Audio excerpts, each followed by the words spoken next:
देखो हर चीज के बारे में, जैसे हम गोल्ड के शॉप में जाते हैं, देन वी डोंट नो ना कि कौन सा प्योर गोल्ड है, ठीक है ना, तो हम उनके डिसीजन पे छोड़ देते कि हमको एकदम क्वालिटी चाहिए, you show me the pure gold, वो जो हमें सिखाते हैं उस पर रिलाई करते हैं। तो when customers are not able to judge the quality of the product and he gives this liberty to seller, और seller आपको अलग अलग करके चीजें दिखाता है और आप वो फिर पसंद करते हैं, then that becomes uncertain goods। clear? ठीक है, ये दोनों गुड्स किसके एग्जाम्पल है? which type of goods? these goods come under which type of goods?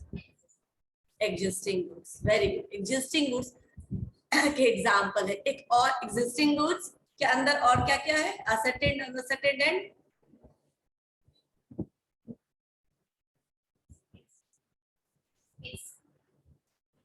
हाँ हाँ ठीक है, करेक्ट वही है।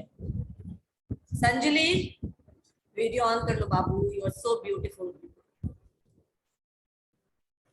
संजलि बोलिए, लिंक ज्वाइन भी करिए। Sorry ma'am, certain, ascertain and specific goods है, बॉयज भी ज्वाइन है, क्या बात करते हो बॉयज? अंकित मैं हर बार भेजती हूँ, तुम बोलो तो नहीं भेजू, क्योंकि मेरे लिए वो 2 मिनट का काम होता है। ठीक है, क्या बोली संजलि? फिर से वही लिंक है ma'am, specific goods, certain and ascertain. हाँ, स्पेसिफिक गुड्स, खुशी ने भी बोला था कुछ स्पेसिफिक करके, specific goods, certain and uncertain goods. ठीक है, गुड्स क्या किसको कहेंगे? अब कोई और बोलेगा, संजलि और खुशी नहीं बोलेगी, अब आप लोग कोई आपस में ट्राई करिए, गुड्स किसको बोलते हैं? All movable goods,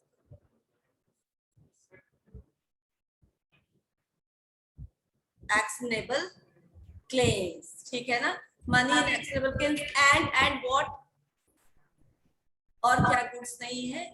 goods, sales of goods के अंदर किसको गुड्स नहीं माना गया? और बिल्कुल सही, करेक्ट, जो लैंड से अटैच्ड रहेगा, जब हम उसको सीवर्ड कर लेंगे, उसको हार्वेस्ट कर लेंगे या उसको डिटैच कर देंगे लैंड से, देन दैट बिकम्स गुड्स। ठीक है, अब मैं स्क्रीन शेयर करके आज के क्लास में जाते हैं। आज सर आए हैं, अभिषेक सर, उनको पहला क्लास दे देते हैं।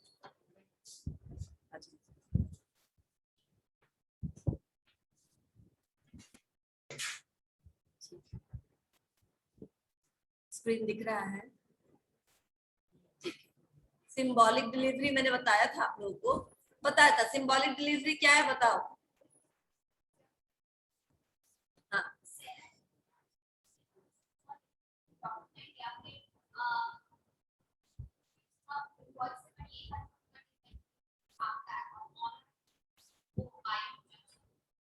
ठीक है, सिंबॉलिक डिलीवरी का मतलब होता है जब आप गुड्स तो नहीं डिलीवर कर रहे हैं अभी राइट ना, लेकिन आपने क्या किया, एक टोकन ऑफ गुड्स कि हम आपको अपना ओनरशिप ट्रांसफर कर रहे हैं, दैट बिकम्स, जैसे कि गाड़ी का की मिल जाना, गोडाउन का की मिल जाना, दीज आर व्हाट, आपको रेंटर ने जब वो घर खाली कर रहा है तो वो क्या कर रहा है, आपको चाबी दे दिया, दैट मींस कि उसने आपको वापस कर दिया आपका घर, ठीक है ना, अब आप अपना उसको टेक ओवर कर सकते हैं, आप चाहिए सफाई करवाइए, वो सब अगर आप नहीं भी करवाया लेकिन उसका सिर्फ चाबी भिजवा देना, मतलब आपने खाली कर दिया।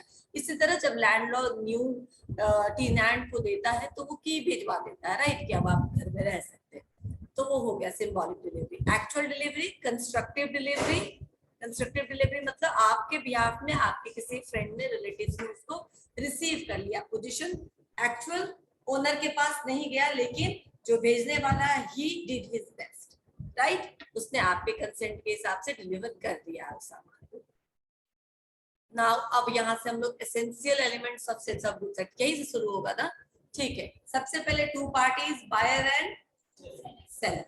ट्रांसफर ऑफ प्रॉपर्टी मैंने कहा था कि इसका एसेंशियल है, हमेशा याद रखो कि सेल्स ऑफ गुड्स एक्ट में पेमेंट हुआ कि नहीं हुआ ये बहुत जरूरी नहीं है, प्राइस होना जरूरी है लेकिन पेमेंट होना जरूरी नहीं है, सामान डिलीवर हुआ कि नहीं हुआ ये भी जरूरी नहीं है, वो भी बाद में हो सकता है, लाइक फ्यूचर गुड्स के केस में, ठीक है ना, आप एडवांस दे देते हो, जो गुड्स अभी एग्जिस्ट नहीं कर रहा है उसके लिए भी तुम एडवांस पे कर देते हो, राइट। तो सामान भी डिलीवर होना जरूरी नहीं, लेकिन जरूरी क्या है, ट्रांसफर ऑफ प्रॉपर्टी होना। यानी कि ट्रांसफर ऑफ प्रॉपर्टी का मतलब हम आपको ओनरशिप दे रहे हैं, now you become owner of the future good. जब वो बनाएंगे तो वो आपके लिए बनाएंगे, आपका होगा। Property refers to the general property in goods and not just special property. मतलब ऐसा नहीं है कि कुछ समय के लिए आपको ओनरशिप दी जाएगी, जनरल, ठीक है ना, वो आपकी हमेशा के लिए हो जाएगी। Like special property in the case of bailment, pledge, mortgage, right, याद है, लियन, वो सब स्पेशल थोड़ी देर के लिए ओनरशिप तो आता भी नहीं था, just the delivery of the products. लेकिन यहाँ पे general property transferred from seller to buyer. Okay, next देखते हैं। A owns certain goods, so he had general property in goods. A pledge or bail, a place or in bail certain goods to B. B has special property, जो मैंने आपको बताया, ठीक है ना, temporarily वो आपके पास है, ठीक है ना, you can use it for temporary purpose. लेकिन यहाँ पे जनरल ट्रांसफर ऑफ प्रॉपर्टी का मतलब permanent, the goods belong to you, ठीक है। प्राइस, प्राइस होना जरूरी है, मैं बार बार कर रही हूँ, क्योंकि मुफ्त में अगर हम कोई चीज देंगे तो वो विदाउट कंसिडरेशन हो गया, फिर वो सेल्स ऑफ गुड्स एक्ट में सेल्स नहीं होगा। जब तक बायर एंड सेलर अब म्यूचुअली एग्रीड है, मान लो ₹1,00,000 का सामान है, मान लो 1 करोड़ का सामान है, लेकिन बायर उसको, सेलर उसको 10 लाख में ही बेचना चाहता है, 50 लाख में ही बेचना चाहता है, कोई बात नहीं, कोर्ट नहीं बोलेगा कि आप 1 करोड़ की प्रॉपर्टी को 50 लाख में क्यों बेचना चाहते हो, इसका तो रेट, इसका तो वैल्यू ही होगा, डजंट मैटर, ठीक है ना। जब तक बायर एंड सेलर को आपस में कोई प्रॉब्लम नहीं है, कोर्ट इंटरफेयर नहीं करेगी कि आपने क्यों इतना कम दाम में बेच रहे हो या आप इतना कम दाम में क्यों खरीद रहे हो। लेकिन कुछ ना कुछ कंसिडरेशन, कुछ ना कुछ प्राइस होना जरूरी है। सिर्फ बिना प्राइस के आप दे रहे हैं, then there is no contract, that becomes gift, है ना, वो गिफ्ट हो जाएगा। तो प्राइस मतलब, अच्छा प्राइस में भी कैसे, ठीक है, एक और अच्छी बात है, ये याद आ गया, ये खुलने से अच्छा होता है, जैसे हम स्किप ना कर जाए कुछ। प्राइस में भी एक अच्छा चीज है कि price in term of money, ठीक है ना, ऐसे नहीं जैसे पुराने जमाने में होता था ना कि तुमसे गेहूं ले लिया 5 किलो, अपना चावल दे दिया, कोई दूसरा सामान ले लिया, काइंड में नहीं, that should be cash, that should be in form of money, ठीक है ना, वही सेल्स ऑफ गुड्स एक्ट में प्राइस कहलाएगा। ओके, अच्छा, there is two term. The term contract of sale includes both a sale and an agreement to sell. यानी contract of sale का मतलब हो सकता है सेल, सेल का क्या मतलब होगा, कोई एक्सप्लेन कर सकता है या मैं करूं, सेल और agreement to sale. Online student Sachin आज नहीं आया, I am missing you. Ma'am class में है, मैं क्लास में कहाँ हो, क्या है क्या सचिन? नहीं नहीं नहीं नहीं नहीं, ऑफलाइन क्लास में I am missing you, I know you are here. अब बताइए सेल और एग्रीमेंट टू सेल में क्या फर्क हो सकता है, या फिर इतना मत बताओ, बस बताओ सेल का क्या मतलब होगा। मैम कोई भी गुड्स एंड सर्विस जिसके बदले हमें जिसके बदले जिसके कंसिडरेशन में हमें कुछ मनी मिले या फिर उसके अगेंस्ट कोई चीज मिले। और कोई ट्राई करेगा? हाँ संजलि बोलिए। मैम जब गुड्स को एक्सचेंज किया जाता है अदर पार्टी को और उस बिहाफ में हमें मनी मिलता है। शाबाश, करेक्ट, वेरी गुड। सेल का मतलब होता है जब हम ऑन द स्पॉट, ठीक है ना, पेमेंट करने वाला पेमेंट कर देता है, या फिर अगर उसको क्रेडिट पे पे करना है तो इंस्टॉलमेंट अपना फिक्स करा लिया और सामान ले लिया, यानी कि transfer of goods property, transfer of property in goods done at the same time on the spot. जैसे हम लोग जाते हैं दुकान में, ठीक है ना, और पेन खरीदा, पैसा दे दिया, सेल हो गया, ठीक है, बहुत सारा पेन खरीदा, 50 रुपए कम पड़ गया, बाद में दे देंगे, तब भी वो सेल, ठीक है ना, वो उसको हम दे देंगे 50 रुपए बाद में, लेकिन हमने क्या किया, उसने मुझे ओनरशिप ऑन द गुड्स दे दिया ना, ट्रांसफर कर दिया ना, then that becomes sale. Agreement to sell की फ्यूचर गुड्स के केस में हम एग्रीमेंट टू सेल करते हैं, राइट, जो गुड्स अभी नहीं हो रहा है तो हम फ्यूचर में खरीदेंगे, but right now I am promising you that I will buy that good and you will promising me that I will sell that good to you only, then that becomes agreement to sell, ठीक है, clear. तो ये class में है। ठीक है, तो ये एग्रीमेंट टू सेल हो गया। ओके, नेक्स्ट, ये सारे टर्म समझते जाइए क्योंकि एसेंशियल्स अगर आएगा तो, और इजी है ये सब बिल्कुल।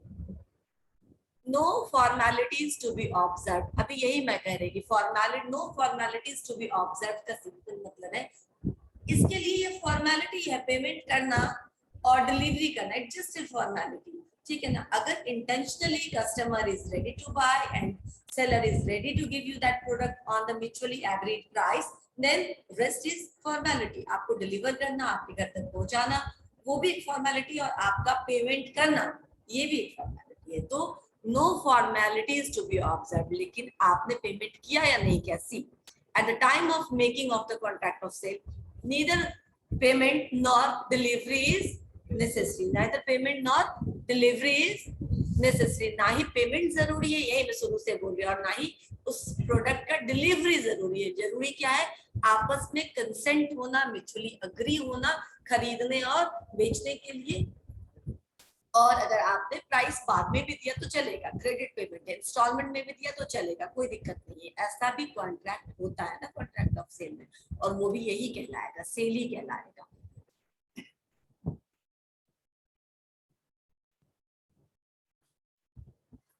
एक एग्जांपल देते हैं, जब आप जाते हो दुकान में और कुछ सामान पसंद करते हो, उसका तो आप देते हो ना, इसको पैक कर दो, ठीक है। जैसे ही वो आपको पैक करने लगता है, यानी कि अगर आपके चूजन आर्टिकल्स को, आपके कस्टमर द्वारा चुने हुए सिलेक्टेड सामान को जब शॉपकीपर पैक करने लगे, देन दैट बिकम्स सेल, ठीक है ना। उसने पैक कर दिया यानी वो आपको अब डिलीवर करेगा। अभी तक डिलीवर नहीं किया लेकिन सेल हो गया है, राइट है ना, ठीक। ये कंडक्ट ऑफ द पार्टीज से पता चल जाता है, दोनों ही पार्टीज के कंडक्ट से, व्यवहार से। Features in sales of goods act, सबसे पहला क्या है, contract of sale may be made verbally और इन राइटिंग, ठीक है ना। जब बड़ा बड़ा हमको लेना होता है, कोटेशन देते हैं, टेंडर लेते हैं, कॉन्ट्रैक्ट लेते हैं, तो नॉर्मली हम रिटन कॉन्ट्रैक्ट करते हैं ना बड़े बड़े केस में, जब huge amount is associated with that particular sale. Otherwise verbally, मौखिक, हमेशा हर चीज खरीदने से पहले हम कुछ रिटन एग्रीमेंट तो नहीं तैयार करते, तो वर्बल और रिटन दोनों हो सकता है। A value must be offered to buy or sell goods and such offer should be accepted by another, मतलब there should be certain value, ठीक है ना। कुछ वैल्यू जरूर ऑफर करना चाहिए जब हम कुछ सामान को खरीदते हैं या कोई कुछ सामान को बेचता है, और वो वैल्यू क्या होगा, उसका प्राइस, राइट, जो दोनों ही पार्टीज द्वारा अग्रीड होना चाहिए, acceptable by both the parties. There may be provisions for instantaneous delivery of the goods or they may be delivered in installment, ठीक है। जैसे आप पेमेंट कर सकते हैं इंस्टॉलमेंट में, कभी कभी गुड्स भी इंस्टॉलमेंट में आता है। कोई एग्जांपल दिमाग में आ रहा है इंस्टॉलमेंट में कैसे गुड्स आ सकते हैं?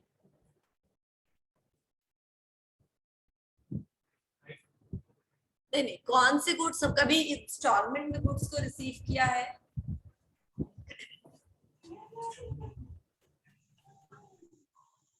हाँ बिल्कुल, अगर हमको कोई चीज बल्क में परचेज करना है, we don't have this much space to buy, तो हम क्या कर सकते हैं, नॉर्मली कॉमर्शियल सेल में ये होता है कि हम एक बार ही उसको बोल देते हैं कि हमको इतना चाहिए, लेकिन हमको तो इतने इतने पूरे 3 इंस्टॉलमेंट में भेजना, हमारे पास इतना स्पेस नहीं है, या फिर हम इतना एक बार में निकाल नहीं सकते, व्हाटएवर भी रीजन, तो कभी कभी इंस्टॉलमेंट में भी आपका गुड्स आ सकता है, ये भी ठीक है। जैसे कि आपने पेमेंट किया, जरूरी नहीं वो इंस्टॉलमेंट पेमेंट के साथ आपको समूचा ही मिलेगा सामान नॉर्मली, लेकिन अगर होलसेल में हम कोई सामान ले रहे हैं और हम उसको एक बार में नहीं लेना चाहते, घर में रखे रखे एक्सपायरी हो जाएगा या फिर स्पेस नहीं है इतना, तो हम अलग अलग इंस्टॉलमेंट में वो चीज खरीदना चाहते हैं, तो that can be possible. So instantaneous delivery मतलब एट ए टाइम डिलीवरी, ठीक है, एट ए टाइम डिलीवरी भी हो सकता है गुड्स का, या फिर can be delivered in installments, right, on future date as per the contract, यानी कॉन्ट्रैक्ट में रख दिया हुआ है कि मुझे 6 महीने में एक महीने हर इतना इतना लीटर चाहिए। मान लो कोई पेट्रोलियम किसी से खरीद रहा है, तो उसने कॉन्ट्रैक्ट साइन कर लिया और साल भर का कॉन्ट्रैक्ट साइन कर लिया कि आपसे ही चाहिए। अब through out the year keep you providing the petroleum, right, तो हर महीने कितना भेजना है, जितना भी अग्रीड है उस कॉन्ट्रैक्ट में उतना भेजना चाहिए। सेल्स हुआ, ठीक। Next point, the contract of sale, the contract of sale of goods may include accessible as well as future goods. Accessible मतलब एग्जिस्टिंग गुड्स और फ्यूचर गुड, दोनों ही गुड्स में को इसमें गुड्स में इंक्लूड किया गया है कॉन्ट्रैक्ट। एक्सेसिबल जो अभी हमारे पास है, मैं अभी आपको दे सकता हूँ, फ्यूचर जो मैं आपके ऑर्डर के बाद आपको फुलफिल कर सकता हूँ, दोनों ही इसमें है। All the essentials of an ordinary contract must be a part of contract of sale. जो आपने पढ़ा है अभी तक कॉन्ट्रैक्ट एक्ट में, उसमें जो एसेंशियल एलिमेंट्स के क्या क्या थे, उसमें भी दो पार्टीज, कंसेंसस एट इडियम और without consideration, offer, acceptance. Next, enforceable by law, legality, enforceability by law, competent parties। मुझे जितना याद है उससे भी ज्यादा जितना और आपको याद हो सकता है, ठीक है ना। तो वो जहां जितने भी एलिमेंट्स थे, all are enforceable in contract of sale also, right? ठीक है। एब्सोल्यूट सेल, सेल और outright sale. Absolute sale again on the spot, ठीक है ना, जिसको हम से कहते हैं where property in the goods is moved from the seller to the buyer। property in the goods moved from seller to buyer का मतलब ownership move from buyer to transfer seller. of ownership, हाँ बिल्कुल, उसको हम absolute sale बोलेंगे। The ownership is instantaneously transferred, on the spot transferred. इसको हम executed contract बोलेंगे, ऑलरेडी डन, राइट। नेक्स्ट है एग्रीमेंट टू सेल। मालूम है, इसको बताने की जरूरत है अब। Agreement to sell when the contract where transfer of property and goods is to take place in future or some condition has to be fulfilled thereafter, यानी कि contingent and future केस में, राइट। ठीक है, ये कौन सा cell हो जाएगा, जैसे वो एग्जीक्यूटेड है, ये एग्जीक्यूटरी सेल। हाँ, फ्यूचर डेट में जो आप करेंगे एग्जीक्यूटरी सेल या conditional sale. Okay, now payment और डिलीवरी जो मैं बता रही थी, payment and delivery is not essential for the contract of sale, only transfer of property is essential, right? Because risk is associated with owners. Clear? अब इस सब point को ज्यादा डिफाइन नहीं करेंगे। मैम बार्टर पे तो सेल्स ऑफ गुड्स एप्लीकेबल नहीं होगा ना? No, because there should be some money, ठीक है ना। As a price, in the form of price, we need some money, ठीक है ना। वो मनी कम ज्यादा हो सकता है, लेकिन पैसा ही होना चाहिए, तो वो नहीं एप्लीकेबल होगा, ठीक है संजय। अब sale and agreement to sell में डिफरेंसेस है। मैं डिफरेंसेस, पहला डिफरेंस क्या है आप लोग बता सकते हो, क्या होगा? When the transfer of property and good takes place in future date, agreement to sell. अभी एग्री कर रहे हैं कि ये लेंगे, लेकिन फ्यूचर डेट में मेरे पास आएगा और मैं पेमेंट करूंगा, ठीक है। लेकिन सेल मतलब ऑन द स्पॉट, दुकान से गए, कुछ सामान लिया, उसको पैसा दे दिया, हो गया, सेल खत्म, उसी समय ऑन द स्पॉट जिसको कहते हैं। नेक्स्ट है, ये डिफिनेशन है, अगेन डिफिनेशन भी समझाना जरूरी नहीं। Sale can be defined as transfer of ownership in goods by the seller to buyer in exchange of price. Price के एक्सचेंज में सेलर द्वारा बायर को ट्रांसफर ऑफ ओनरशिप कर दे। सेल का डेफिनेशन हो गया। In case of agreement to sell क्या होगा इसका definition? Seller agrees with the buyer to transfer the title of ownership on the future date upon satisfying certain conditions, ठीक है ना। कुछ जो कंडीशंस है, बनने का ही कंडीशन हो सकता है, तैयार करने का हो सकता है, प्रोक्योरमेंट का कंडीशन हो सकता है, तो वो कंडीशन के फुलफिलमेंट होने पर मैं आपको इस डेट को ये चीज डिलीवर कर सकता हूँ। That becomes agreement to sell. Definition है ये। नेक्स्ट है एग्जांपल, मैंने इसको एक्सप्लेन करूंगी। Now fourth, in contract of sale property and goods transfer from seller to buyer immediately, ये भी तुम लोग को मालूम है। contract of sale is an executed contract and agreement to sell is an executory contract। आप already दो, मैंने टेबुलर फॉर्म में दे दिया so that you can remember all this, ठीक है ना, और लिख सके। कॉमन क्वेश्चन है, शॉर्ट नोट्स में आ सकता है। It creates right in rem, हाँ ये समझाने वाली बात है, यही एक पॉइंट है जो नहीं समझा है। It creates right in rem and it creates right in persona. मैं बताती हूँ, जब सेल हो जाता है ना कोई चीज, मैंने ये खरीद लिया तोशिबा कंपनी से, दुकानदार से, डीलर से, अब इसका हक, इस पे मेरा ओनरशिप पूरे वर्ल्ड के अगेंस्ट है, राइट इन रेम, है ना। पूरे वर्ल्ड के अगेंस्ट में इस पर अपना अधिकार जमा सकते। कोई बोल सकता है दूसरा कि ये मेरा है, नहीं ना, इसका डीलर भी अब नहीं बोलेगा, क्योंकि मैंने ऑलरेडी आपको पेमेंट कर दिया है और ये मेरा है और ये 100% ओनरशिप के साथ मेरा है। राइट इन रेम जहाँ पे आपको किसी भी चीज के ऊपर ओनरशिप मिलता है अगेंस्ट द होल वर्ल्ड, ठीक है ना, और कोई दूसरा उसका अधिकारी किसी भी रूप में नहीं है। Right to it creates right in person. अभी क्या हो गया, मान लो कुछ डिफॉल्ट हुआ, मैंने हाफ पेमेंट किया, इंस्टॉलमेंट पेमेंट किया और अब मैं पेमेंट नहीं दे रही, वो थोड़ी देर बाद ले जाएगा, ठीक है ना, या फिर वो मुझे स्यू कर सकता है। लेकिन क्या वो वर्ल्ड को स्यू कर सकता है इसके लिए, किसी और को स्यू कर सकता है इसके लिए कि सोनी मेरा पेमेंट नहीं करे? He can only sue me. Similarly अगर मैंने उसको पूरा पेमेंट कर दिया और वो मुझे नहीं दे रहा है पूरा ownership, I can sue only that shopkeeper, that seller, right? Personal होता है ये, ठीक है ना। Agreement to sell gives you right in persona. Buyer and seller personally एक दूसरे को स्यू कर सकते हैं, एक दूसरे को बोल सकते हैं कि आपने काम फुलफिल नहीं किया। लेकिन सेल में कंप्लीट अधिपत्य आपका। अब अगर कोई दूसरा आता है तो आपको क्या राइट है उस पर, क्या आपको पूरा अधिपत्य है, इसीलिए आप पूरे वर्ल्ड को बोल सकते हो कि ये मेरी सामान, किसी एक के साथ 1 to 1 नहीं है। क्लियर हुआ ये? राइट इन पर्सोना पर्सनल होगा जिसके साथ, सिर्फ बायर एंड सेलर के साथ इन्वॉल्वमेंट अगर चीटिंग या डिसीविंग होता है तो। But in case of sale complete ownership, ठीक ना। अगर कोई दूसरा आपका ले जाता है जो आपका सामान है तो आप उसको भी कर सकते हो। दुनिया में कोई भी इंसान अगर आपके सामान को क्लेम करता है, you can sue, right in next, the seller can sue the buyer for case of breach of contract। यानी सेल के केस में आप किसके लिए स्यू कर सकते हैं? Breach of contract. अगर, अब मैं बताती हूँ ब्रीच मतलब क्या होता है, ब्रीच ऑफ कॉन्ट्रैक्ट।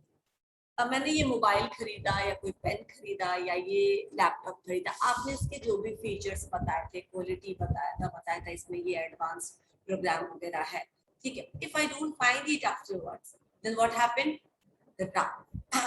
क्या हो गया, वो जो कॉन्ट्रैक्ट में जो जो आपने मुझे पॉइंट्स बताए थे, ब्रिच हो गया, गलत हो गया, टूट गया। और अब मैं क्या कर सकती हूँ, गलत प्रोडक्ट, गलत क्वालिटी का प्रोडक्ट या फिर बड़ा चढ़ा के आपने इसका गुण बताया था जो कि इसमें नहीं है, तो मैं क्या कर सकती हूँ, आपको स्यू कर सकती हूँ। आपको मीन सेलर को, ठीक है ना। We all can sue seller जो हमारे साथ ऐसा करता है। ब्रिच ऑफ कॉन्ट्रैक्ट माना जाएगा।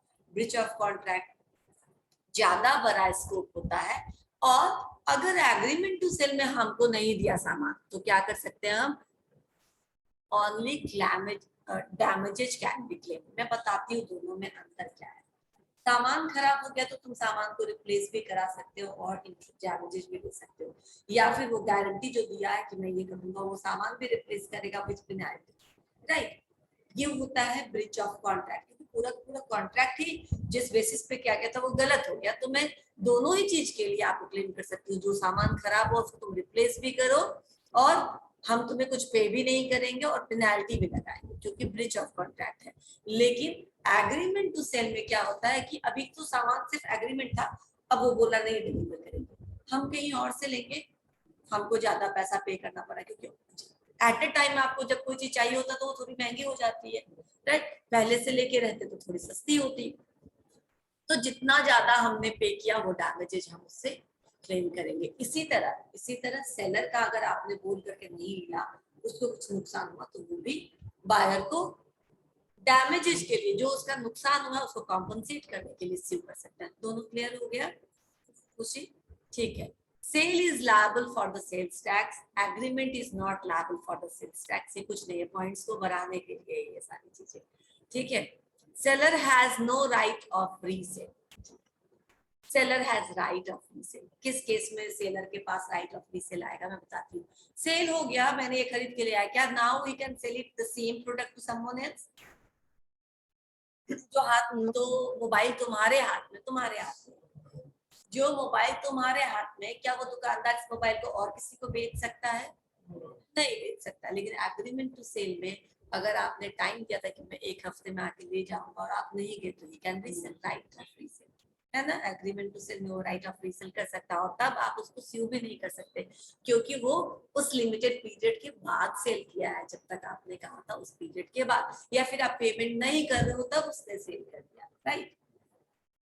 Next, if the goods are destroyed the loss is borne, मैं आप लोगों को ऑलरेडी बता चुकी हूँ कि risk is associated with ownership. तो in case of sale ownership के साथ रिस्क एसोसिएटेड है। अगर शॉपकीपर ओनर है तो उसका लॉस, और अगर बायर ओनर है तो बायर का नुकसान। लेकिन the loss fall on the seller even though the goods are in position of the buyer in agreement to sell, ठीक है ना। क्योंकि अभी एग्रीमेंट ही है, ये सेल आप मुझे देंगे। तो अगर किसी कंडीशन में बायर के पास वो ऑलरेडी है भी, चला भी गया है, लेकिन सेल नहीं हुआ अभी तक, आपको सेल मतलब ऑन स्पॉट नहीं हुआ, अभी भी ये एग्रीमेंट के फॉर्म में है, तो भी नुकसान सेलर का ही है। यानी एग्रीमेंट ऑफ सेल के केस में जो नुकसान होता है वो सेलर पे फॉल करता है। क्यों? क्योंकि ओनरशिप गुड्स कहीं भी है, ओनरशिप अभी तक सेलर के पास है, तभी तो वो एग्रीमेंट ऑफ सेल हुआ ना।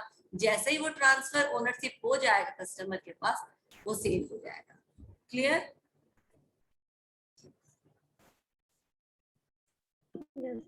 नेक्स्ट है higher purchase agreement. Higher purchase agreement क्या होता है, अभी सुना है?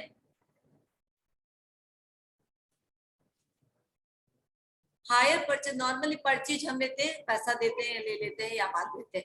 हायर परचेज एग्रीमेंट में जो ओनरशिप होता है वो कैसे ट्रांसफर होता है? वो only on payment of all the installment. मान लो हम कुछ हायर करते हैं, ठीक है ना, और उसको परचेज करना चाहते हैं।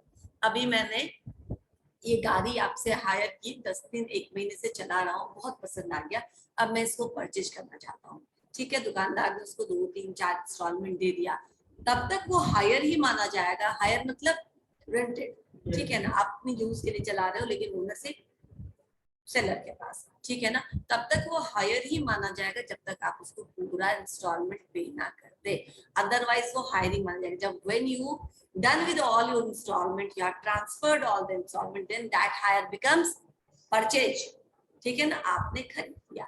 if the hire purchaser fails to pay installments, अगर hire purchaser installments पे करने में फेल हो जाता है, 1-2 इंस्टॉलमेंट दिया और नहीं दिया, तो क्या माना जाएगा?